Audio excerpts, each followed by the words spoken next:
Frédéric xamais me procurou durante eses meses. Mais ben era eu a que procuraba coas miñas mans de vella aferrarme a ela. Un día soubose que o seu pai finara e que Frédéric marcharía. Ese día sentín terror, algo irrevocable. Corrín ao seu cuarto. Faloume moi suavemente. Ia aos funerais do seu pai e non voltaría ao Bausler Institute.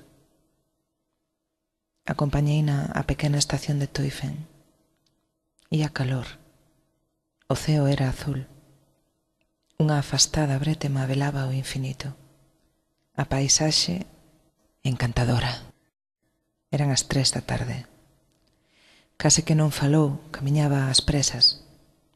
Eu tiña medo e camiñaba detrás dela, alcanzándoa a chimpos. Declarei o meu amor, mais que a ela dirixíame a paisaxe. O tren semellaba un xoguete. Partiu. Ne sois pas triste. Deixoume unha nota. Perdera o máis importante da miña vida. O ceo seguía sendo azul, esquecedizo. Todo emanaba paz e felicidade. A paisaxe era idílica, como a adolescencia idílica e desesperada. A paisaxe parecía protexernos. As pequenas casas brancas de Appenzell, a fonte, a pintada Tuchter Institut, parecía un lugar non alcanzado polas deformacións humanas. É posible sentirse perdidos nun idilio? Unha aura de catástrofe cubriu a paisaxe. O irremediable chegaba a min nun dos máis belos e límpidos días do ano.